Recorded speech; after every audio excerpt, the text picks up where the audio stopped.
Halo. Kring. Halo. Oke, halo, shalom rekan-rekan semuanya. Bagaimana kabarnya? Hari ini saya bersyukur banget dapat kesempatan yang diberikan oleh Pak Ketua untuk saya kembali membawakan renungan ya. Kring halo.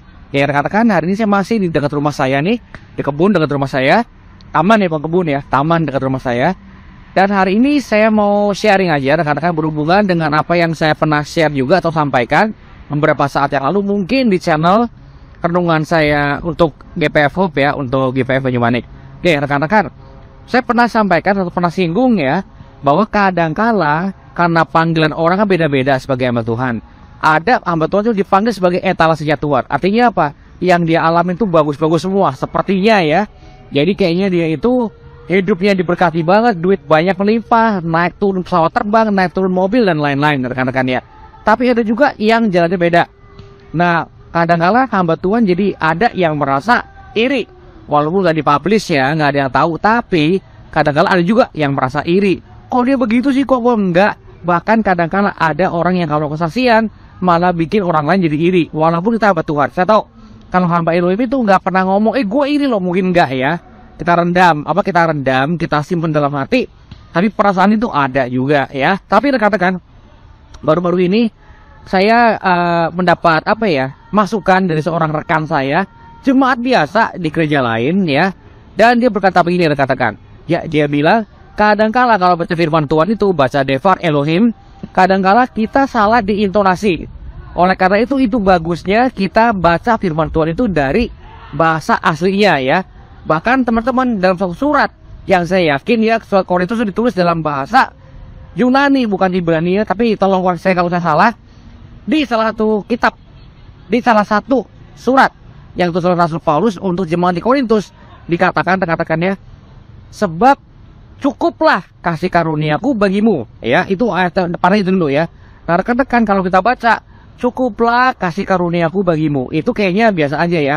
Tapi rekan-rekan, rekan saya ini menyampaikan bahwa ternyata menurut seorang ahli perjanjian baru ya, dituliskan bahwa ternyata kalimat itu nggak seenteng itu rekan-rekan ya. Bahkan kalau kita sebagai orang tua kadang-kala kita menggunakan kalimat yang sopan dan halus dengan lembut juga, tapi sebenarnya keras banget ya. Mungkin itu yang disampaikan oleh Elohim ya pada ayat itu melalui Rasul Paulus ya. Dikatakan it's enough ya, kayak orang marah teman-teman ya. Jadi waktu dibilang ya, kasih karuniaku itu cukup bagimu, menurut seorang ahli perjanjian baru sebenarnya seperti itu kalimatnya ya. Dimulai dengan apa? It's enough ya. Itu kayaknya kasar ya, keras, ke suatu bentakan ya. Tapi rekan-rekan, kalau dipikir-pikir ya bener juga. Buat yang kita yang merasa kok nasib gue beda sama dia, sama-sama nih ya, seperti yang saya pernah share juga ya. Ada seorang hamba Tuhan yang satu sinode dengan kita ya. Paginya dia kecelakaan mobil di jalan tol, sorenya dapat mobil baru ya.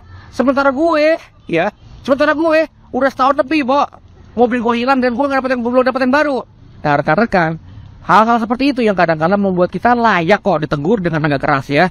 Bahwa is enough dengan garis bawah dan hurufnya bold ya, italic pula, underline pula, komplit lah. Maka soft wordnya ya, penekanan ya, bahwa sebenarnya kasih karunia Elohim itu cukup buat kita ya. Kalau saya pakai kata yang tadi, pakai intonasi yang tadi ya, it's enough ya, enough ya. Cukuplah kasih karunia Tuhan buat kita, karena justru dalam kelemahan mula kuasa Tuhan menjadi sempurna ya. Oleh karena itu aku lebih baik bercerita soal kelemahanku ya, supaya kuasa Elohim itu berkuasa penuh buat aku ya. Itu kata Rasul Paulus ya. Jadi intinya hari ini rekan-rekan, biarpun kayaknya agak keras ya, tapi nggak apa-apa. Kadangkala kita sebagai hamba Elohim juga perlu agak dikerasin juga ya, bahwa kasih karunia Elohim itu cukup buat kita, it's enough ya, cukup buat kita. Jadi kalau Anda merasa diabaikan, merasa ditinggalkan ya, merasa kok beda sama yang lain ya, emang beda. Emang gua malu beda daripada yang lain. Kenapa? Karena kita punya role atau peran yang berbeda. Dan berbahagialah, karena nanti pada suatu hari kita nyampe ke Samayim, nyampe ke surga, kita melihat rekan-rekan bahwa bedanya ini bagus kok. Dan semuanya seperti firman Tuhan juga katakan apa? Semuanya ini terjadi untuk mendatangkan kebaikan ya. Semua hal itu terjadi untuk mendatangkan kebaikan buat kita ya. Anak-anak Tuhan, hamba Tuhan yang dipanggil menurut rencana ya, menurut panggilan ya. Oke rekan-rekan semuanya. Jadi hari ini pesan saya adalah it's enough rekan-rekan. Bukannya kurang, bukan Bukannya salah, enggak, bukan salah Tuhan. Ya bukan salah teman-teman, Tuhan nggak pernah salah ya. Tapi is enough, cukup sebenarnya, cukup kok ya. Cukup, is enough ya. Karena dalam kelemahan kita, kuasa Tuhan menjadi sempurna.